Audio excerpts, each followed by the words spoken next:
Complexity is your enemy. Any fool can make something complicated. It's hard to keep things simple. Attributed to Richard Branson.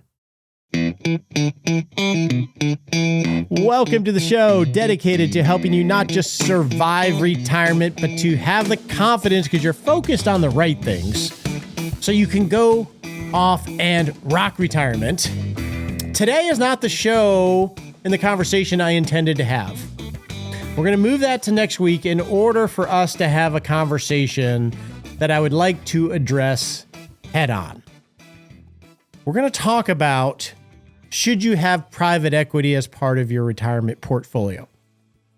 And the reason we're talking about this is this topic is coming up more and more.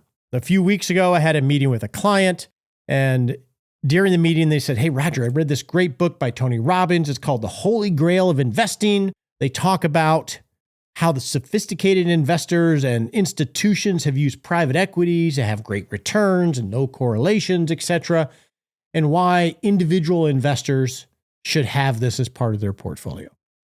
And that opened up a great discussion for us to navigate that topic. And then a few days ago, well, actually about a week ago now, I sat on it for a few days. I received an email from a listener, David. So here's the email, which is essentially the question we're going to try to answer today for him and for you.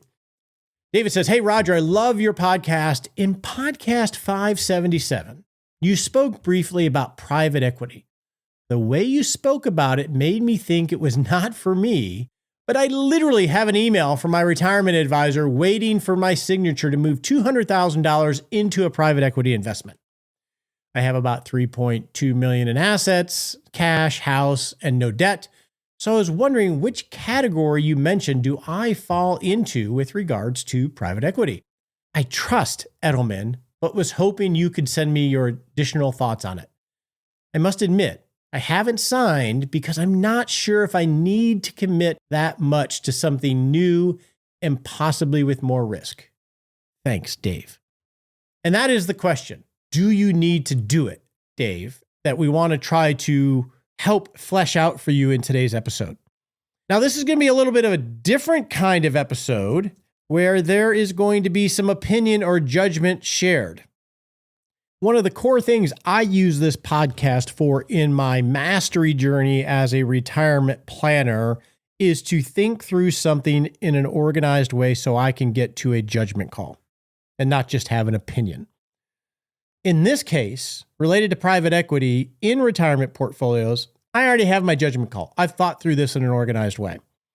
So some may call this opinion. Like if you have these opinion pieces, if you think about an opinion, it's a personal belief or feeling or viewpoint that is not necessarily based on facts or evidence or organized thoughts, subject to a lot of interpretation. Whereas a judgment is more of an evaluative statement where a person forms an opinion based on reasoning, facts, and weight of authority because they've done the work. In this case, I'm going to argue that what we're going to talk about today when it comes to private equity as it relates to retirement portfolios is my judgment call on whether it should be in there. So we're going to look at it from that perspective. And then we're also going to look at private equity from just simply the investment case or against. And for that, we're going to bring in Peter Lazaroff, a good friend of mine, Chief Investment Officer of PlanCorp, a very large advisory firm. He has conversations with senior leadership at Vanguard, which he's going to talk about in other places, about these topics. And Peter has his own judgment living in this space every day. So that's how we're going to approach the topic. So David wants to know, he's not sure whether he should do this private equity investment or not, or does he need to do it, was the way he phrased it at the end. And so David, here's a way to evaluate it. Now, obviously, I don't know the answer for you. The $200,000 that you're talking about is 6.25% of your overall portfolio. Probably not enough to make a big difference one way or the other.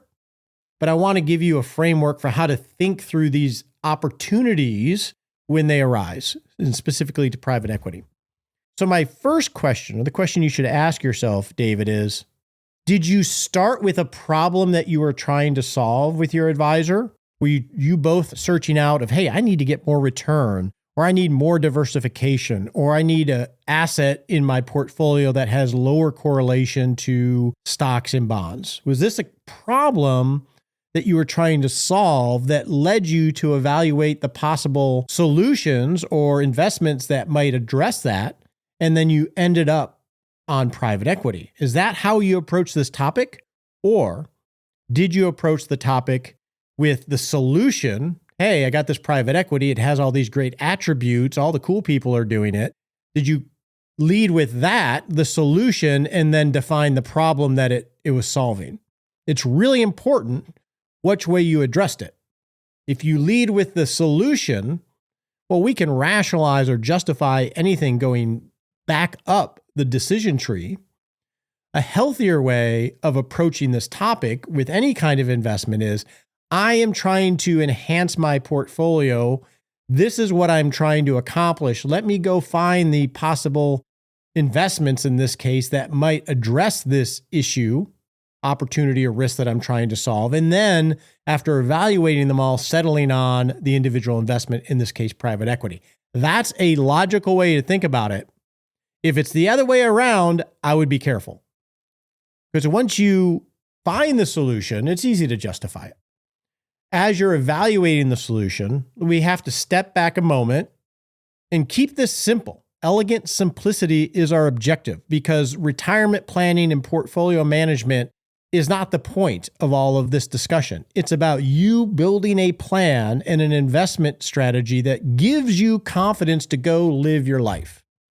So that means first is, back to the pillars, don't even think about private equity unless you have a vision for what you or you and your spouse want your retirement to look like. You didn't say your name, but I'm going to assume you're right at or in retirement. And then organize your resources and know whether it's possible or not, so you have a feasible plan of record, given the resources you have and all the uncertainty we face. And then do the work to make it resilient, so you explicitly know how you're going to create your paycheck and pay for your life, at least over the next 5 years. So you have some clarity and liquidity. If you haven't done those things in a very explicit way, I wouldn't even have this conversation about private equity. Private equity comes into play in, how do I enhance my journey? The last pillar of optimize. Considering private equity is where I'm trying to improve everything by adding something that's outside of the normal. And it's important when we think about optimizing our retirement plan is, you can literally, if you have a vision and a feasible plan, a resilient plan, you could never do any optimization, and you should feel confident that you can navigate life and try to get as much out and rock retirement. You don't even have to go down optimization tunnel or trail. You don't even have to. This is just a maybe I do, just to, not, pick up pennies or whatever. Important to know that. You don't even have to do this if you have the other things in place, David. If you're evaluating private equity, and Peter and I talk about this in our conversation, is ask yourself, what am I trying to solve for here? What is the issue in the first place? And how big of an issue is it?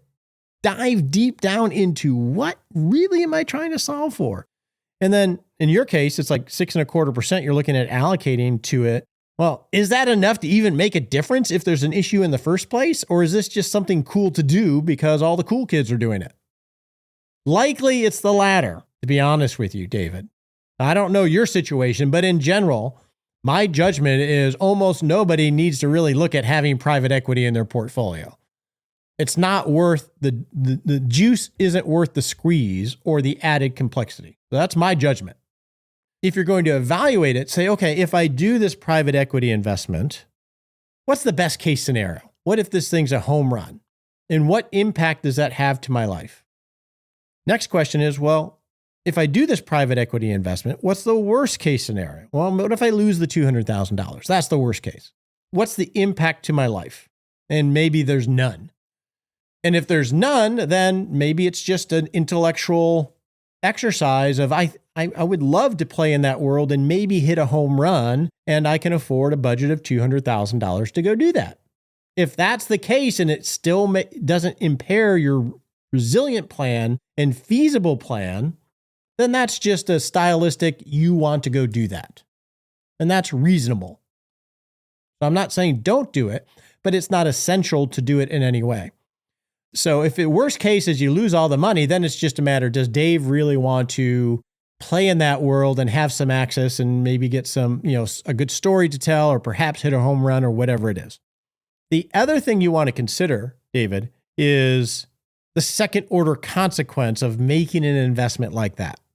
If it's in an after-tax account, you have different kinds of tax forms that come from private investments. Usually they're K-1s, which always come late, so you may have to extend your taxes.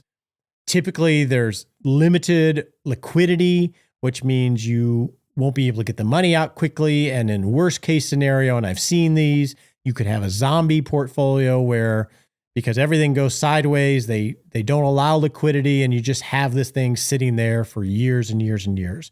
And then you have the fees that have to be overcome in order to get the big return or the benefit that they're marketing. Understand those second order consequences. So David, with respect to private equity, what category do you fit in? The answer is I don't know. But if you have an interest in this and you can do this without impairing your resilient and feasible plan, so you can go off and create a great life, which is the point of the exercise, and you're comfortable with these second order consequences of, hey, I might lose all this money and it might complicate my taxes, but I have enough of an interest and I'm willing to take a flyer, which doesn't sound like from your last statement, because your last statement says, I haven't signed because I'm not sure if I need to commit that much to something new and possibly with more risk. That statement leads me to say, do you really need this? And if you don't have that plan of record in an explicit nature with your advisor, then I would be cautious. So my judgment call is, unless you are significantly overfunded and have an interest in private equity, I think it's not something that really anybody should consider seriously if they want to go create a great life.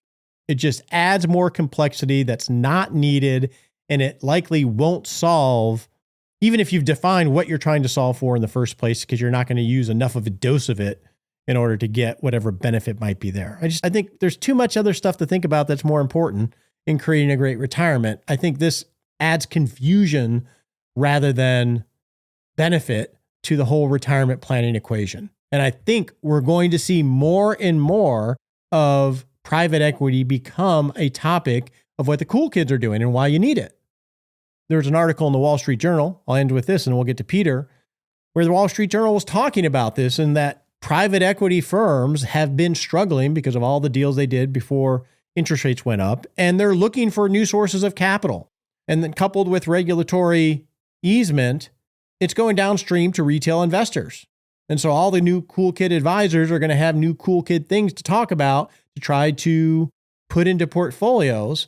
I don't think that serves our interest. I just don't. Peter has a quote at the end, and he goes off on a rant here and there because Peter's a very smart guy and talks from knowledge, but a rant at the end that I want to call out, where he has a phrase when it comes to investing. And he uses this as like a mantra at his firm that he is known for. And he says, I'm more concerned with implementing a bad idea than missing out on a good one. So I would be very careful with private equity in a retirement portfolio. With that said, let's go to Peter and just talk about the investment landscape, which is where he is an expert, to hear his judgment.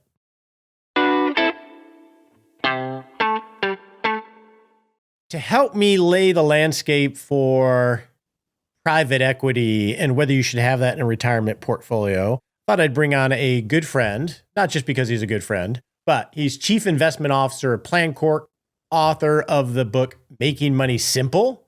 So he talks about money and how to make it simple. Is Peter Lazaroff. How you doing, Peter? Roger, thanks for having me. And, since you mentioned the book, I'm in the process of writing my next book, which I'm pretty sure is called The Perfect Portfolio, but the publisher does get to have a final say before it goes live. But here's why I'm rambling about this.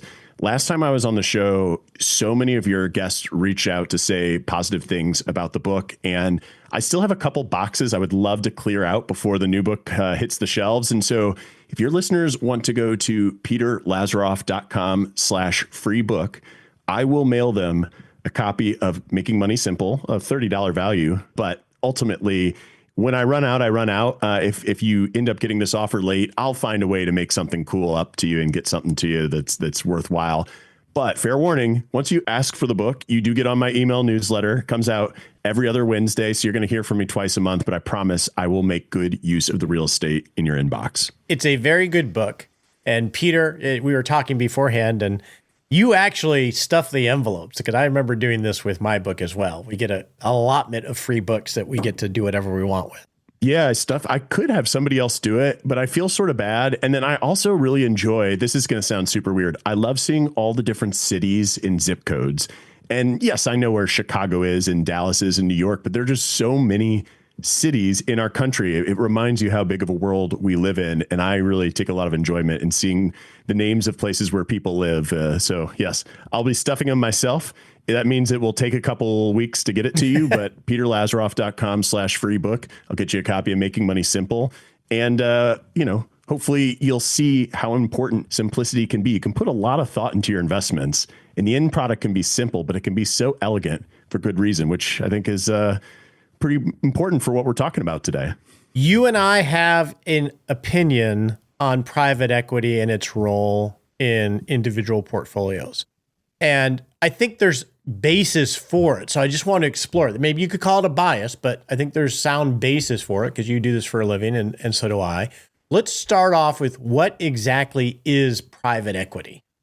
So I feel like private equity is somewhat of a catch-all term, just used to describe an equity investment into a private company that is not publicly listed. And so typically you're seeing a PE firm acquire the entire company with the intent of actively running it. But there's actually a pretty wide range of private equity strategies and access points, from venture capital to growth equity to buyout and special situations. And I don't think we have to get into the details of all those, but I do think it's important that when we talk about private equity and we know how important diversification is, private equity is a pretty big space and can mean a lot of different things. And so when people are getting pitched private equity, it's not always the same thing that, your friend or neighbor or golf buddy or reading book partner would hear from. It's like the junk drawer of a certain category. Sort of like alternative investments, not junk actual junk, but it could be a lot of different things. Yeah, absolutely. So let's start with traditionally who is invested in private equity. Well, traditionally, this was an institutional asset class made really popular by endowments like Yale. So David Swensen, for example, is considered to be the father of the endowment model. Now, so David Swensen has some really important work in that space, but he has also written a book for individual investors where he makes it abundantly clear that individual investors should not be doing these things, because some of the advantages that a Yale has, for example, have to do with the fact that they are a perpetual entity and that they have capital that these fund companies want. So Roger, you and I could have a perfect crystal ball and know who the best private equity manager is going to be.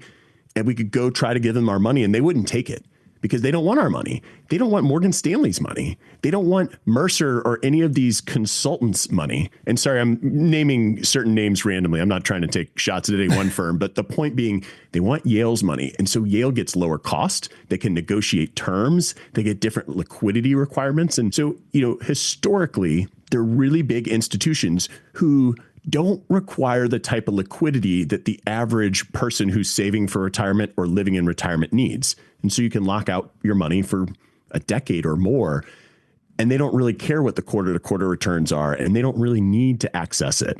And in addition to that, when you're a Yale or a foundation, you have, like you said, you're indefinite in terms of your time frame, and you have cash flows in terms of donations and money coming into it that you're constantly trying to allocate.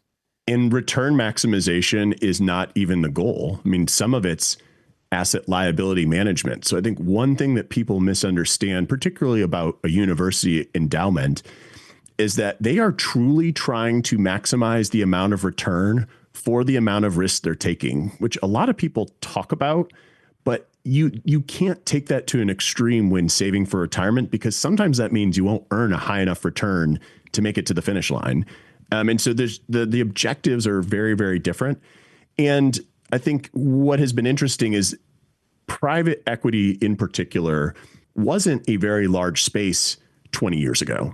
But now there are thousands of managers. And so it used to be a very small group of people who could add a lot of value by buying a private company, enhancing its operations, candidly using a lot of debt, a lot of leverage in a historically low interest rate period, and turning that into a profitable situation. But as, Wall Street, I'll say as a whole, is looking for new revenues, I think in that period where private equity became popular for institutions, I'll say the royal we, started becoming abundantly clear that traditional active management doesn't work and it's high cost. And so Wall Street lost a lot of revenue from that. To me, a lot of what brings Wall Street firms and brings financial firms in, even financial advisors, to push private equity these days is that it is a new avenue for fees. And we're at a moment here, I think, Peter, where the advisors have to justify their fees to clients. And if you're passive and you're not doing serious planning, you have to have something that is unique. And there was an article, I don't know if you saw it, Peter, in the Wall Street Journal just the other day, talking about the state of private equity and how they're struggling right now to raise money. And the main reason is they had a lot of investments prior to the interest rate increase, which has put them into management mode of just trying to keep the current deals working, because they were all priced when they did them at low interest rates. And now the interest rate environment changed, which is now they're just working through deals rather than raising money. And they're looking for new sources of capital. And that's coinciding with an ease of regulatory hurdles in order to sell it to the public. That's beautifully said. And I think I'm going to try to make a non-political statement here, but with the current administration, it is widely expected that the Department of Labor is going to allow private equity into retirement plans, for example. And I've had conversations. So one of the benefits at PlanCorp that I have, and one of my favorite parts of my job, is like getting access to people at asset management firms. And when I talk to leadership at Vanguard, they're saying there's an extremely good chance that private equity is going to be rolled out in Vanguard target retirement funds. Now, think about that for a second, because when you hear that and you aren't that plugged into how things work in the financial, not just markets, but the profession, is that might be seen as a sign as Vanguard's stamp of approval that people need this and that it has a place in your portfolio. But in reality, when you talk to leadership, it's more about trying to maintain market share than it is about a necessity. And I think we're going to get to a point where this is going to become harder and harder, because as you said, advisors are pitching it because it shows value, or at least they think it does. And then you have Vanguard adding it to target date funds. And I wouldn't be surprised, based on the conversations I have, if Vanguard doesn't roll out a private credit or a private equity fund to some segment of their client base. They already sort of have something for their high net worth, ultra high net worth personal advisor service clients, but it's complicated. And I think you have friends who talk about it, and it seems like there's a decent narrative around it. There's a narrative that makes sense, but is it necessary? And I will be honest, Roger. So at PlanCorp, we have an alternatives allocation for our family office clients. So most of our clients are in like the $2 to $10 million range, but when you get over $20 million, you start working with our family office. Our family office has an average net worth of $125 million. And so we have built out something exclusively for them. But my enthusiasm for it is limited at best. I think in general, I can be convinced that there's a case for this to diversify. I can be convinced that you can do this in a manner that isn't necessarily harmful. But when it comes to return enhancement, that's highly uncertain. And you look at all the managers on the spectrum, like the top 25% of funds do okay, but the other 75% do really poorly. And it's not like this traditional active versus passive debate or studies that we see, like SPIVA, the S&P index versus active scorecard comes out twice a year, and people see, oh, like the middle of the pack manager didn't do great and that's bad. But like, no. The second quartile of managers, which is above average, do terribly in this space. And so how do you prevent yourself? And not everybody can have the top 25% managers. It's just not possible. And advisors are saying, well, we have all these people researching it. Look, it's active management in a different wrapper. It's very, very difficult. And so the expectations for the space need to be extremely reasonable. And after that, you have to really know why. Like, why do you have it in your portfolio? And the general arguments are return enhancement. And as you said, the second quartile is miserable relative to others. And then we're worried about who's going to be the winner next. Who's going to be on the streak next, which is difficult to predict. And then another argument is the diversification in that it's a lower correlation relative to, say, public equities rather than private equities. From my research, and I'd be interested in your perspective, my understanding is that, well, potentially there's some diversification in that it's lower correlated. But if you really look at the numbers, generally, they don't price to market every day. So there's how they price their portfolio can be nuanced. And secondly, when markets are under stress, private equity correlations go a lot higher and act like equities right when you need the low correlation most. So it's maybe an argument, but not a compelling one. Yeah, you hit the nail on the head there, that a lot of the correlation benefit comes from the fact that they don't price every single day. And just to take it one step higher level, so think about your ETF, even bond ETFs, bonds are hard to price every day. Mm-hmm. And bond ETFs have actually done wonders for the bond market in giving us a price mechanism. But when you think about the companies or the entities that are owned in a private equity wrapper, these are things that pricing every day doesn't even make sense. And so they don't. And there are some newer vehicles that price more frequently. But ultimately, a lot of the diversification benefit is less robust because it's not pricing every day. And as you mentioned, Roger, when things go bad, all correlations go to one, is what people say, which is just a simple way of saying that like all assets sort of fall in a crisis. There'll be one random winner, and look, there'll be all sorts of fund launches based on that one random winning asset class. And that's where, private equity, that's a lot of what happened. The tech bubble burst and private equity and hedge funds looked really good. The financial crisis showed how powerful, I guess it was really hedge funds during the tech bubble that burst and did really well. And private equity sort of really had its strong moment in the sun during the financial crisis bust. And that's sort of what happens. Right now, we're seeing private credit be the it girl of asset classes and so much money flowing into these things. It's cyclical in that nature. Let's move to the fee structure and whether that sets you up for success or not. If I'm going to invest in private equity in some way, what's the normal structure from a fee perspective? Well, so historically, when you are making a direct commitment to a fund, meaning, so there's general partners and you become a limited partner and you say, hey, I'm going to commit $1 million, and you don't even really write the check right away. They just call it, they call portions of that money as they need to use it. The historical and common amount you hear is 2% fee and 20% performance fee. So it's a pretty high fee. And look, high fees don't have to be bad if you're adding something of value. For example, emerging market stocks cost more to buy than the S&P 500. That's fine because it costs more to trade those. And it is fine that private equity costs more than public equity.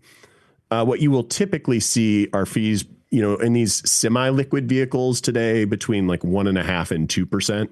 You can see things higher for sure. And I think that's actually, Roger, one of the most interesting things about the space. And from an asset allocation perspective, we know that every dollar you pay in fund fees is a reduction in a dollar of return. And there are things that I dislike about the space as a whole, but a really interesting thought experiment is, what if it was free? If the space was free, how would it change its ability to be a return enhancer, its ability to be a diversifier? And it would change it. But the problem is it's not free. And that's a big problem I have. And you have to pay people who are running the underlying funds. And it's expensive to buy out a company and run it. The type of talent that you have to hire and maintain to do research and manage the company is expensive. So I'm not saying the fees are too high. I'm just saying that it sets a higher bar that you have to clear to succeed. Now, I have some personal investments in private companies. Me too. Our own firms. Our own firms. That's my biggest investment, right? I think, is that what you were thinking? That is not what I was thinking. I have a few other ones, but yeah, that's a big one. And it has a attribute of it's illiquid. It's a one-way street. So traditional private equity is a one-way street. You don't know when the exit might happen, what the exit might look like, and whether there'll even be a capital call for asking for more money because they're navigating a situation. Now, that's traditional private equity. I don't know to what extent the products nowadays selling to individual consumers maintain that illiquid aspect of it. I imagine a good portion of them. How important is that? And sometimes that's a feature, not a negative. You know, the part of it that's a feature is that when you can't access your money, even if you want to behave badly in markets, you can't. And look, there's definitely anecdotally some evidence of that. There is no empirically published research that shows that, definitively that is true. But anecdotally, I would say in my own experience that it's true. What most people are getting pitched today are less so these direct investments where you're committing a certain amount of capital and having that capital called over time. What you're seeing more often these days are these semi-liquid funds that offer you liquidity windows maybe quarterly, and there are limitations. So they can say, look, no withdrawals. It's too distressed of a market. We've actually seen that in private real estate a few times. I have that right now with something that they suspended their tender offer, which is essentially liquidity. And I think it's been suspended for over a decade. Well, that's a long time. That's a long time. And that's all in the paperwork that you sign, that you're at risk. You have to be ready to not see this money for a long period of time. And I think the liquidity piece, when you think of building out a portfolio that is supposed to make, in the accumulation phase, like when you're saving for retirement, it's actually, I don't think there's really any debate on how to do it. You maximize your tax deferred accounts, you save regularly, you invest that money. Like accumulation is actually really easy. It's not a puzzle anymore. Decumulation is difficult. There is not a one size fits all answer to it. You also ought to be trying to maximize for your own personal happiness, not just your portfolio. And that requires a lot of different things. And when you lock up a portion of your portfolio, it does make it more difficult to live a life that you've thoughtfully designed. It doesn't make it impossible, but consider, for example, like a Roth account. If you have a whole bunch of different accounts and you know that you're not going to spend the money in your Roth account because you want your kids to inherit it. So it's going to be the last bucket you tap. When you access something like private equity or any sort of alternative with a lockup, you've created a similar restriction, but without necessarily the same virtue behind it or same sort of why. And I said that earlier, the why behind doing this, it takes, when you ask a few whys, like, well, I don't know what it is. What's it, like the 3 levels of why, the 7 levels of why? You ask why enough to this, you're going to talk yourself out of it. And I'm not saying any of it's inherently bad. That's key there. It's not good or bad. This sounds like we don't like it. I don't love it. I don't mind saying that I don't love it. But it's, what are you trying to solve for in using it? And then re-asking that a few times. What exactly am I trying to accomplish here? And then why is that important? Right, exactly. Exactly. Yeah. And it's a good exercise. I think when you have a financial advisor, you're working with someone like Roger or myself, we're going to do that. When you're on your own, it's more difficult. And I got to be honest, I don't know how difficult it is to access one of these sort of newer semi-liquid products if you're managing money on your own.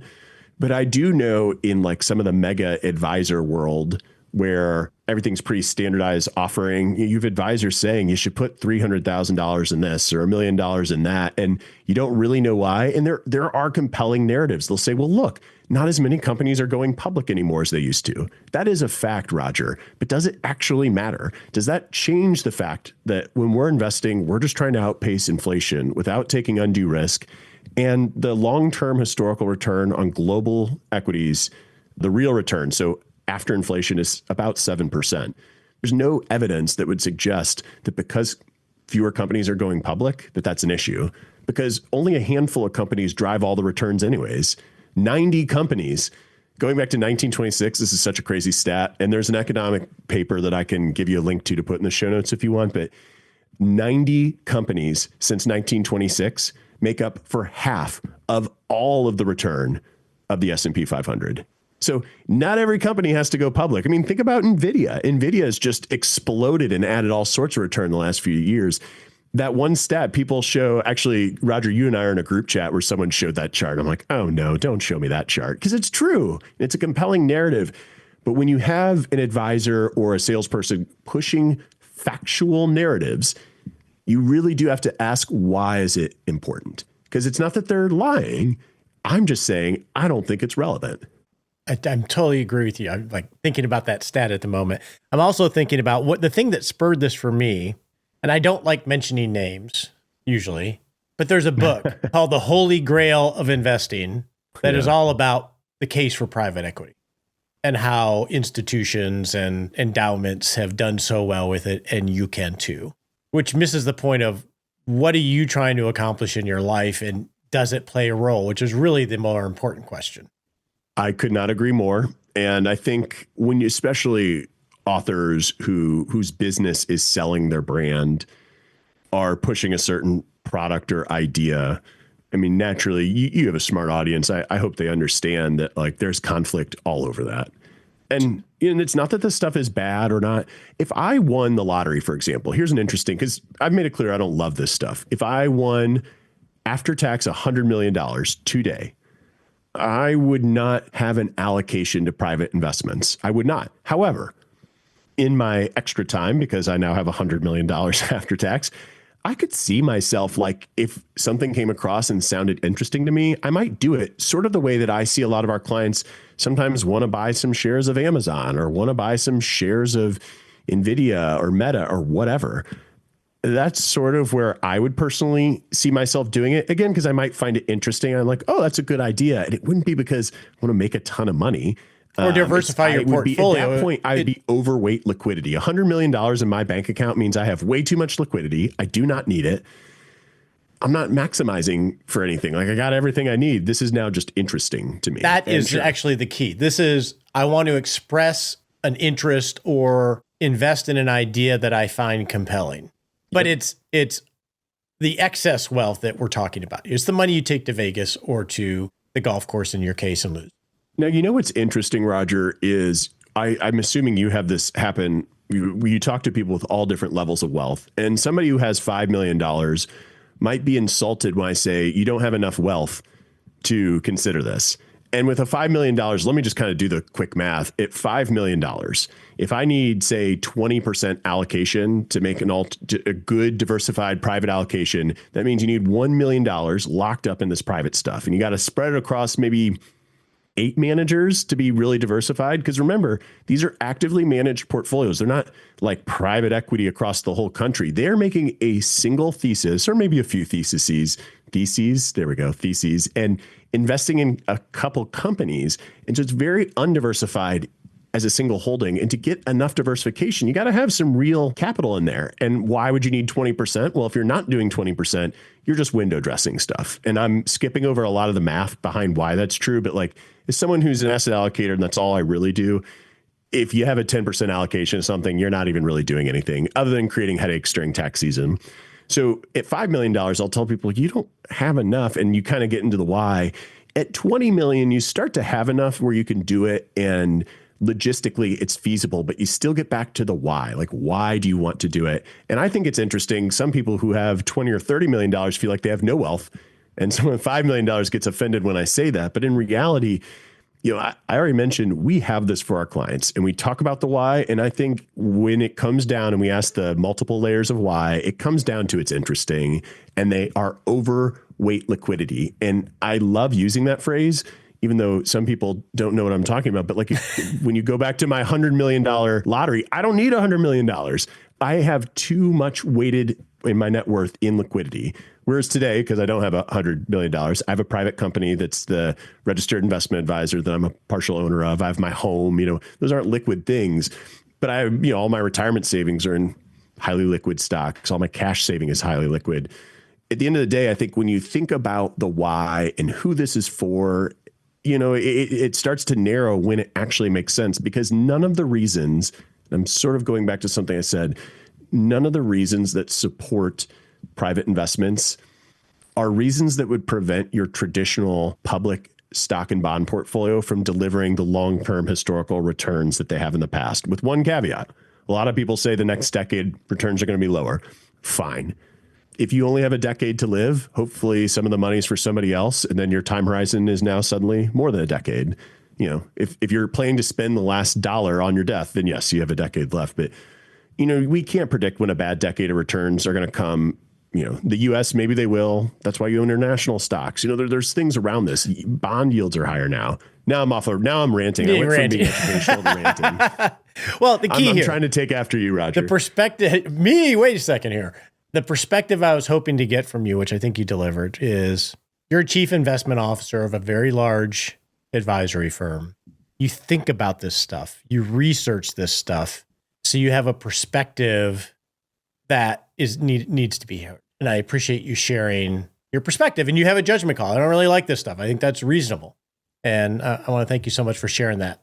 Yeah, Roger. I think in general, I'll leave your listeners with one last thought. It's sort of like the FDA when they approve a drug. They're trying to approve something that's going to help everybody out with minimal side effects. And they do all this testing. And sometimes you don't approve a drug that, might really help the population, but the side effects are just too bad. And other times you might accidentally approve something where the side effects, you didn't realize they were as bad as you thought.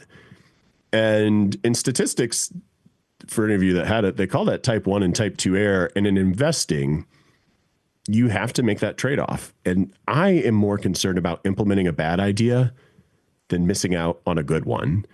And that is the framework through which I see the investment universe. We all have the same data set. It isn't always black and white. It's shades of gray.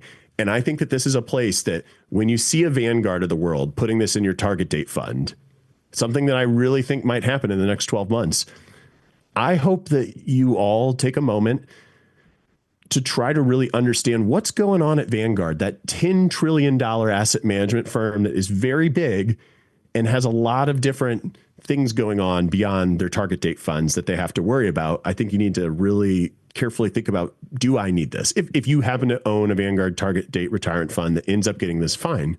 I still don't know that you need to go out of your way and actively seek out this exposure in order to meet your goals. Thanks, Peter.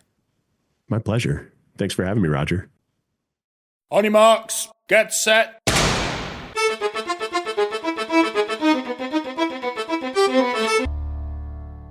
And we're off to set a little baby step we can take in the next 7 days to not just rock retirement, but rock life. Okay, in the next 7 days, take a moment and remind yourself of the purpose of retirement planning, which is to create a great life. Yes, we want to pick up nickels and dimes where we can have them, but don't make your process in your portfolio more complicated than it needs to be. It'll only distract you from the true goal, which is creating a great life. So do some self-evaluation there.